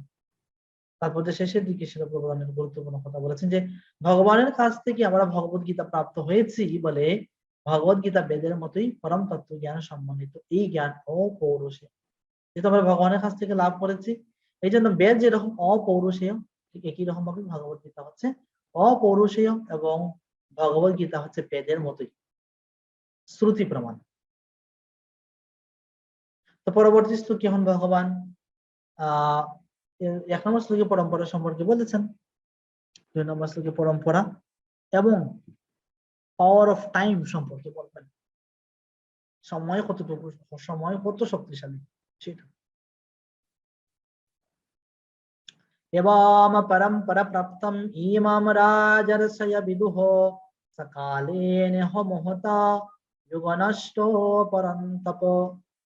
एवं परंपरा, एवं परंपरा को हमें राजर्षय राजर्षि लाभ করেছিলেন सकालेन महता युगनष्ट परंतप। कालेन महता, कालेर प्रभावे युग, এরা ভগবান আগে 1 নম্বর শ্লোকে বলেছেন যুগ, জীবের সাথে ভগবানের যে সম্পর্ক, সম্পর্ক জ্ঞান, সে যুগ নষ্ট, সে যুগ নষ্ট হয়ে গিয়েছে।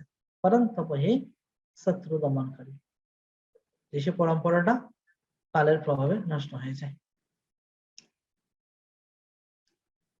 যে কাল কতটুকু শক্তিশালী, কাল কতটুকু শক্তিশালী যে কালের প্রভাবে ভগবান প্রদত্ত জ্ঞান নষ্ট হয়ে যায়। এবং ভগবান কি আমাদের ঢাকা, আমাদের সিলেটে আছে ঢাকা দক্ষিণ মহাপ্রভুর আবির্ভাব স্থান, মহাপ্রভু মাতৃগর্ভে ছিলেন এখানে, মহাপ্রভুর মাতৃদেব সবাই পিতৃপুরুষরা ছিলেন ঢাকা দক্ষিণে।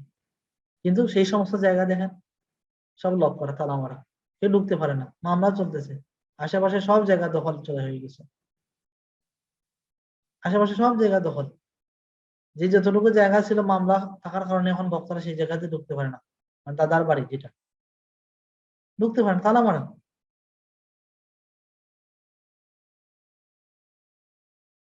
এই হচ্ছে অবস্থা। অদ্বৈত আচার্যের স্থানে যান, আমাদের এখন মন্দির হয়েছে, আশেপাশে অনেকগুলো সহজীয় মন্দির আছে, অনুকূল বাবা আছেন, আরো ওদিকে কি বাবা আছেন, সব দখল হয়ে গেছে। মাধবেন্দ্র পুরীর দিকে যান, মাধবেন্দ্র পুরীপাত, মানে খুব খারাপ অবস্থা।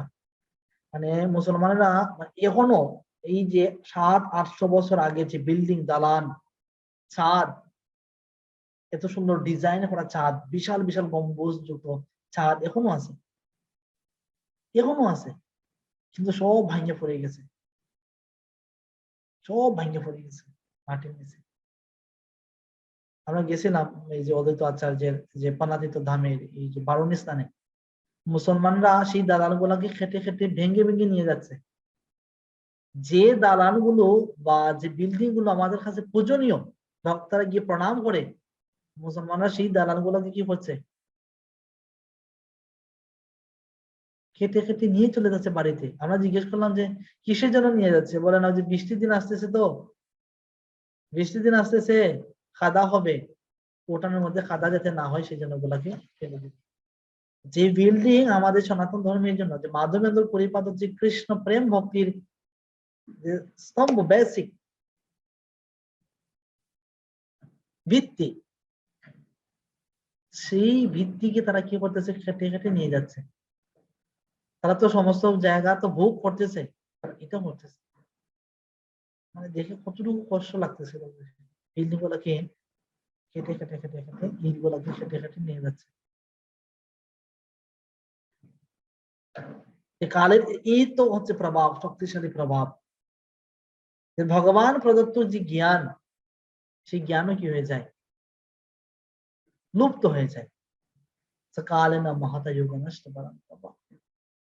কালে দুইটা রূপ আছে, আমরা একাদশ অধ্যায়ে আমরা পড়বো, দুইটা রূপ, একটা ধ্বংসাত্মক রূপ আর হচ্ছে ভগবানের ইচ্ছা রূপ।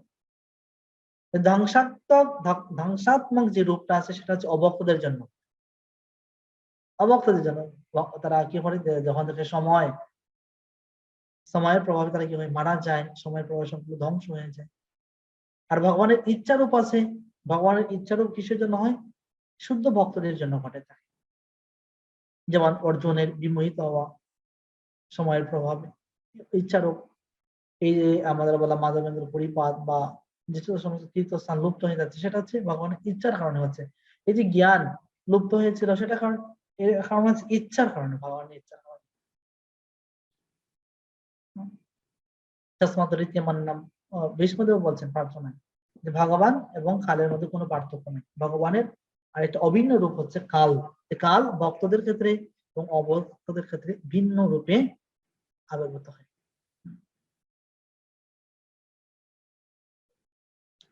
তো সেটা প্রপাত তাৎপর্যে আলোচনা করেছেন যে ভগবত গীতা আসলে ভগবান কার জন্য প্রদান করেছেন। ওকে, আমরা এটা অবশ্য পরবর্তী তাৎপর্য পড়তে পারি।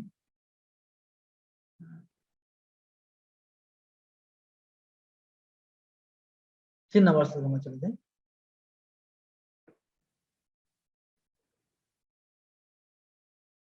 তো 1 নম্বর 2 নম্বর শ্লোকে পরম্পরা সম্পর্কে বলা হচ্ছে। 3 নম্বর শ্লোকে গীতার জ্ঞান গ্রহণের যোগ্য ব্যক্তি বা ব্যক্তির যোগ্যতা কি সেই সম্পর্কে বলা হচ্ছে।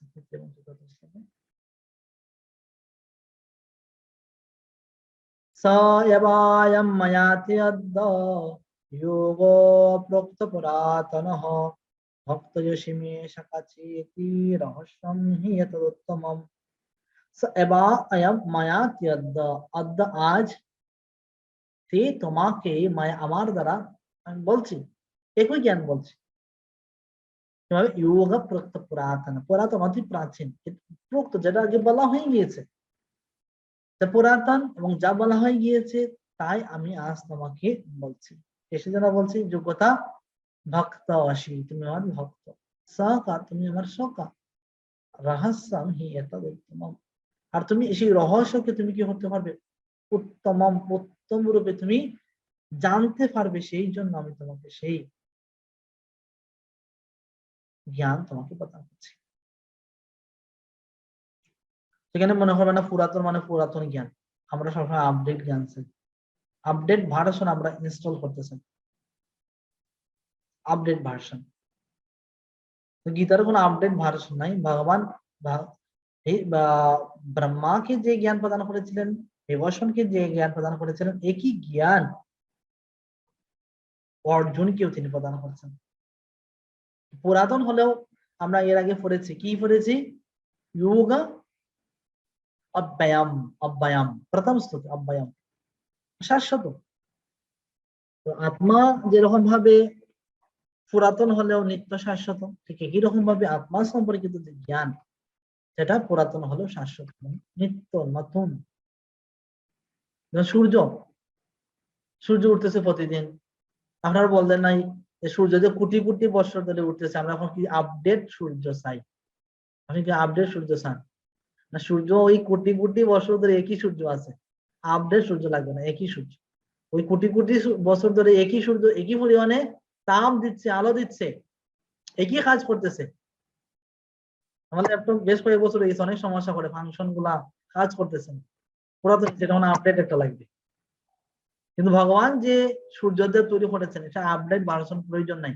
এর জন্য ভগবান যে জ্ঞান প্রদান করেছেন আমাদের জন্য আত্মার মুক্তির জন্য, এর আপডেট ভার্সন প্রয়োজন নাই। না, আপডেট যদি হয় তাহলে এটা ম্যাটেরিয়াল, আর যদি আপডেট না হয় তাহলে এটা স্পিরিচুয়াল। এবং ভগবান সেটা প্রথম শ্লোকে বলেছেন যোগম অব্যয়াম।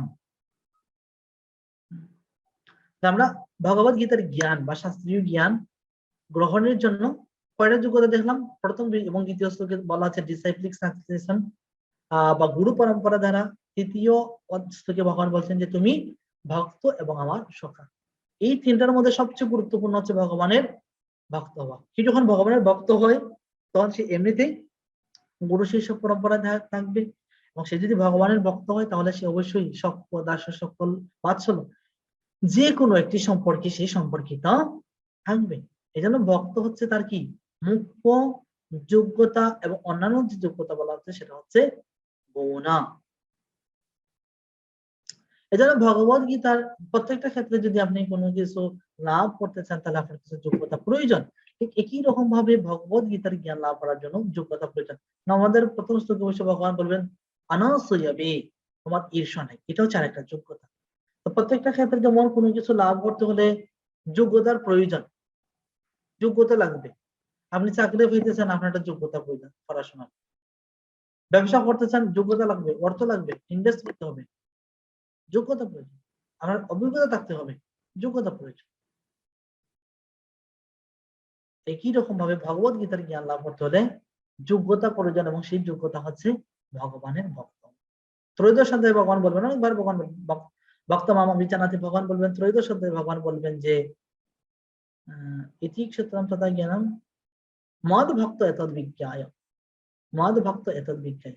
ত্রয়োদশ অধ্যায়ে ভগবান বলবেন ইতি ক্ষেত্রম তথা জ্ঞানম জ্ঞেয়ম চুক্ত সমাসত মদ ভক্ত এতদ বিজ্ঞায় মদ ভাবায় উপপদ্যতে। মদ ভক্ত এতদ বিজ্ঞায়, আমার ভক্তরা বলে জানতে।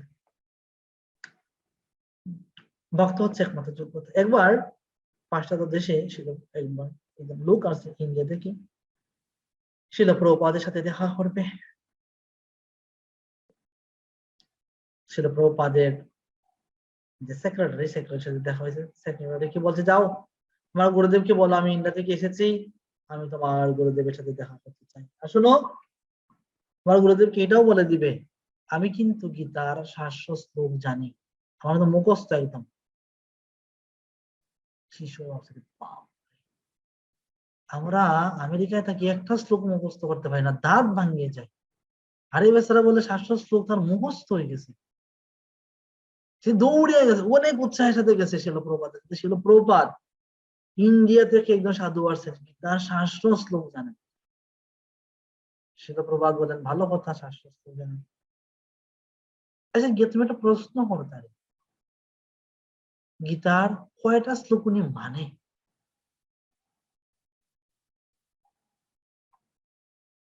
শিশু আসছে, অনেক উৎসাহ নিয়ে গেছে, 700 শ্লোক জানে, প্রভুপাদের সাথে দেখা করে দিবে। এখন শিলপ্রপাত উল্টা তার একটা প্রশ্ন করতেছেন। ওকে ঠিক আছে, সে বলে যে ঠিক আছে, আমার গুরুদেব বলছেন আপনি তো 700 শ্লোক জানেন, কিন্তু কয়টা শ্লোক আপনি মানেন? আপনি কি আমিষাহার বর্জন করেছেন, অবৈধ সঙ্গ বর্জন করেছেন, দ্রুত ক্রীড়া বর্জন করেছেন, নেশা জাতীয় দ্রব্য বর্জন করেছেন? মানমনা ভব মত ভক্ত মত জাজ মাম নমস্কার মামে ও মানব মত পারায়ণ 934 আপনি কি মেনে চলেন? মেনে চলেন আপনি? সে তো হতাশ হয়ে গেল শুনে, কই আমি গীতার 700 শ্লোক জানি, আমাকে প্রভুপাদ আলিঙ্গন করবেন, সেখানে আমার উল্টা তিনি প্রশ্ন হচ্ছে। ভগবত গীতা অধ্যয়নের মূল উদ্দেশ্য হচ্ছে ভগবানের ভক্ত হওয়া। এজন্য ভগবান বলছেন যে তুমি আমার ভক্ত, সেজন্য আমি তোমাকে বলছি। এটা হচ্ছে মূল যোগ্যতা, প্রধান যোগ্যতা। ভক্ত সে ভক্ত সেমি শাখা জি।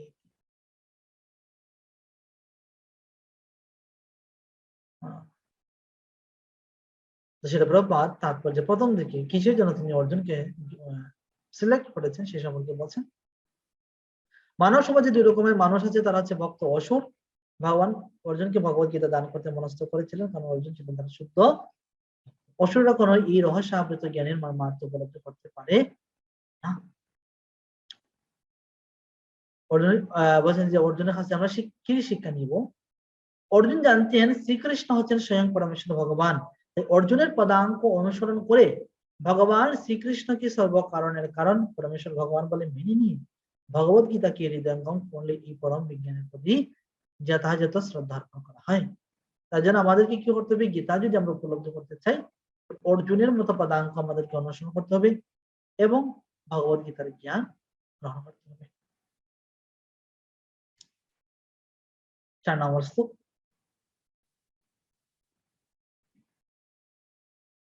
अर्जुन वाच अपराम भवत जन्म परम जन्म विवस्वतः कथम एतद्विजानीयं तमादौ प्रक्तवान इति। अर्जुन वाच, अर्जुन বললেন अपरम भवत जन्म, এই তোমার জন্ম তো পরে হয়েছে। পরম জন্ম বিবশত, সূর্যদেবের যে জন্ম আগে হয়েছে। তোমার জন্ম তো আমার সাথে হইলো মাত্র কিছুদিন আগে, 100 বছর আগে তোমার আমার জন্ম হলো, আমরা একসাথে খেলাধুলা করলাম। আর সূর্যদেব বিভূষণের জন্ম কবে হইল? কতমে তদ বীজানিয়াম তমাদৌ প্রক্তবানিতি। কতমে তদ বীজানিয়াম, কিভাবে আমি জানবো? তম আদৌ প্রক্তবানিতি, তুমি আদৌ, তম আদৌ মানে তুমি পূর্বে প্রক্তবান বলেছিলে, তুমি সূর্যদেবকে প্রথমে এর আগেও বলেছিলে। 1 নম্বর শ্লোকে বলছেন আমি বিভূষণকে বলেছি। বিভূষণের তো জন্ম হয়েছে কৃষ্ণ অনেক আগে, কৃষ্ণ জন্ম হলো আমার সাথে। আমি কিভাবে বুঝবো হে কৃষ্ণ যে তুমি এই জ্ঞান বিভাসানকে প্রদান করেছিল? এটা হচ্ছে অর্জুনের প্রশ্ন। দেখুন দ্বিতীয় অধ্যায় 7 নম্বর শ্লোকে অর্জুন কৃষ্ণের কাছে শরণাগত হয়েছে। আর মাত্র 3 নম্বর শ্লোকে কৃষ্ণ অর্জুনকে বললেন যে তুমি আমার ভক্ত। অর্জুন যদি শ্রীকৃষ্ণের কাছে শরণাগত হয়ে থাকেন, অর্জুন যদি কৃষ্ণের ভক্ত হয়ে থাকেন, তাহলে অর্জুনের মনে সন্দেহ কেন? অর্জুনের তো উচিত ছিল কৃষ্ণ যা বলবেন তাই গ্রহণ করা। আমি তো কৃষ্ণ ভক্ত, কৃষ্ণ ভক্ত।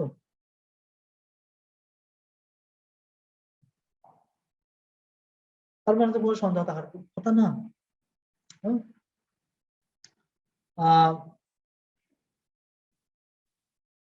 শরণাগতি শব্দের অর্থ এই না যে আমরা অন্ধভাবে অনুসরণ করবো, তবে অন্ধভাবে অন্ধ শিষ্য হব। শরণাগতের অর্থ হচ্ছে আমরা যুক্তির সাহায্যে গ্রহণ করব, যুক্তি দেবো। যে অন্যভাবে একজন বললো তারা শিষ্য হয়ে গেলাম, তার কথা শুনবো, এরকম না।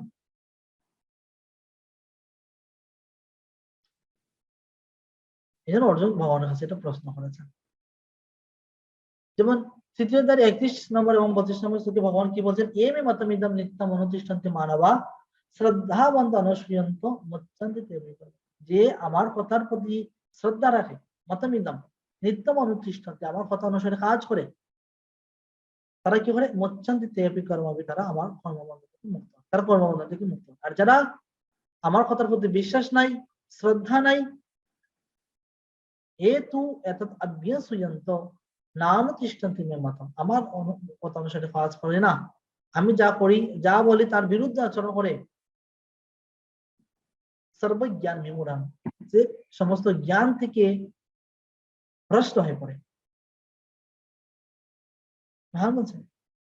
তৃতীয়তে মাত্র ভগবান অর্জুনকে বলে, তো অর্জুন তো উচিত ছিল এই অনুসারে কৃষ্ণ যা বলেন তাই স্বীকার করে নাও। আবার ভগবান চতুর্থ অধ্যায়ের 39 এবং 40 নম্বর শ্লোকে বলবেন যে শ্রদ্ধাবান লভতে জ্ঞানম, যারা শ্রদ্ধা আছে সেই জ্ঞান লাভ করবে। তো অর্জুনের কি ভগবানের প্রতি অশ্রদ্ধা আছে, অবিশ্বাস আছে? তিনি ভগবানকে প্রশ্ন করলেন। তারপরে 40 নম্বর শ্লোকে বলবেন অজ্ঞাশ্চ অশ্রদ্ধা ধানশ্চ সংশয়াত্ম বিনাশতি, যার সংশয় আছে সেই বিনাশ হবে। যার সংশয় হবে সেই বিনাশ প্রাপ্ত হবে, সেই সম্পর্কে আমরা তৃতীয় অধ্যায়ের প্রথম শ্লোকে বিস্তারিত আলোচনা করেছি। যখন আমরা বলবো যে আমরা যে প্রশ্ন করি, একটা আছে প্রাসঙ্গিক প্রশ্ন, এটা হচ্ছে প্রাসঙ্গিক ভাবে প্রশ্ন করতে হবে। প্রবাদ বলেছেন যাতে আমরা অন্ধ শিষ্য না হই, অন্ধ অনুকরণকারী না হই, যাতে আমরা সবগুলো যুক্তির মাধ্যমে, শাস্ত্রের মাধ্যমে গ্রহণযোগ্য তাই গ্রহণ করি। এটা হচ্ছে প্রাসঙ্গিক প্রশ্ন। অর্জুনের যে এই প্রশ্ন সেটা হচ্ছে প্রাসঙ্গিক প্রশ্ন, যে আমার তোমার জন্য একসাথে হলো, সূর্যদেবের জন্য অনেক আগে হলো, তুমি কিভাবে সূর্যদেবকে বললে? এটা হচ্ছে প্রাসঙ্গিক প্রশ্ন। আর হচ্ছে কি মনোভাব, মনোভাবের প্রশ্ন, মনোভাব, প্রশ্নের মনোভাব, এটা হচ্ছে প্রশ্নের প্রাসঙ্গিকতা, আর এটা হচ্ছে প্রশ্নের মনোভাব। মনোভাবটা কিরকম? যেমন আপনি যা বলেছেন, গুরুদেব কোনো কিছু বলছেন, আপনি কোনো কিছু প্রশ্ন করবেন গুরুদেবের কথার উপরে, আপনি গুরুদেবের কথা কি অমান্য করেন? না, হে গুরুদেব বা হে কৃষ্ণ, আমি আপনার কথা কি স্বীকার করছি, আপনি যা বলেছেন সত্য বলেছেন, কিন্তু আমি সেটা বুঝতে পারছি না, কৃপা করে আমাকে বুঝতে সাহায্য করুন। আমরা যে ক্লাসের পরে প্রশ্ন করি এমনকি যে গুরুদেবকে আটকাই দিতে, আচার্যদেরকে আটকাই দিতে, পাণ্ডিত্য দেখাতে না, অথবা তিনি যা বলেছেন মিথ্যা বলেছেন, ভুল বলেছেন না, সেটাও না। আপনি যা বলেছেন যথার্থই বলেছেন, কিন্তু আমার অজ্ঞতার কারণে আমি বুঝতে পারছি না। এটা হচ্ছে প্রশ্নের মনোভাব। এজন্য এটা প্রশ্নের প্রাসঙ্গিকতা, আর হচ্ছে প্রশ্নের মনোভাব। তো অর্জুন এখানে করেছেন কি বিষয় জন্য প্রাসঙ্গিকতা, প্রাসঙ্গিকতা, প্রাসঙ্গিকতার কারণে তিনি প্রশ্ন করেছেন।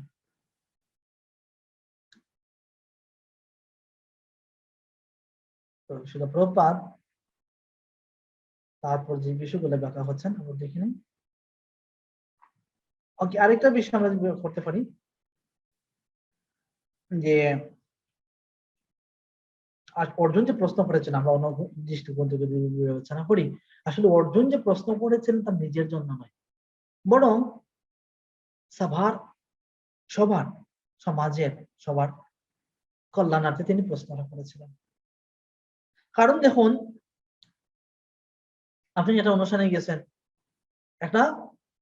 গেছেন, বৈষ্ণব সভায় গেছেন, যদি আপনাকে বলা হয় এখন তিনি নিজের মহিমা সম্পর্কে বলবেন, আশিস প্রভু, আশিস কর্মকার প্রভু তার নিজের মহিমা সম্পর্কে বলবেন, মানে আশিস প্রভুকে তো মাইকটা দেওয়া হয় যে আপনি আপনার নিজের মহিমা সম্পর্কে বলবেন, মানে কয় মিনিট বলবেন নিজের মহিমা? লজ্জা হবে না যে নিজের মহিমা আমি নিজে সবার সামনে বলি? মানুষ পাগল বলবে নিজে নিজের মহিমা বলতেছে। যেমন কালকে একজন দেখেন, একজন বাইরে থেকে একজন ভক্ত আসছেন, জানি না কোথা থেকে, গৃহস্থ, খুব উচ্চ স্বরে তিনি জপ করতেছেন, মানে আশেপাশে যারা ছিলেন মানে খান একদম জ্বালা ভালো লাগিয়ে গেছে, মহারাজও ছিলেন, মানে সবাই বিরক্ত হয়ে গেছেন। কয়েকজন ভক্তকে অনুরোধ করছেন যে প্রভু আপনি যে জোরে জোরে জপ করতেছেন, কৃপা করে যদি একটু আস্তে আস্তে জপ করতেন। ওই তোমরা আমাকে চিনতে পারছো? আমি যদি গুরুদেবের মহিমা বলি, সারা দিন খালি সবাই শুনবে, একজন লোকই হবে না, উঠে যাবে না। তোমরা চিনো আমারে? আমি যদি গুরুদেবের মহিমা বলি, নিজেই কি করতেছে, নিজের ডাক ফুটাইতেছে, পাগল মতো, মাথাতে একটু সমস্যা আছে। নিজে নিজের আমি যদি গুরুদেবের মহিমা বলি, সবাই সারা দিন 24 ঘন্টা বসে থাকবে, একজন উঠবে না। তুমি কি চিনো? আশিস কর্মকার প্রভু আপনি আপনার নিজের মহিমাটা বলেন, আপনি অনুষ্ঠানে গেছেন, লজ্জা অনুভব করবে। কৃষ্ণ কিভাবে তার নিজের মহিমা বলবেন? তিনি যে ভগবান। অর্জুন ভগবানকে এই সুযোগ করে দিচ্ছেন যাতে কৃষ্ণ যে তিনি ভগবান স্বয়ং, সেই সম্পর্কে তিনি বলতে পারেন, যেন অর্জুন যারা কৃষ্ণকে ভগবান হিসেবে স্বীকার করে না, তাদেরকে এই জ্ঞান প্রদান করার জন্য কৃষ্ণ স্বয়ং ভগবান এই সুযোগ অর্জুন কৃষ্ণকে করে দিচ্ছেন। এই জন্য বলছেন যে তোমার আমার তো জন্ম একসাথে হইলাম, কিভাবে বুঝবো তুমি আগে সূর্যদেবকে দিয়েছিলে? পরবর্তীতে ভগবান বলবেন আমি কিভাবে দিয়েছিলাম।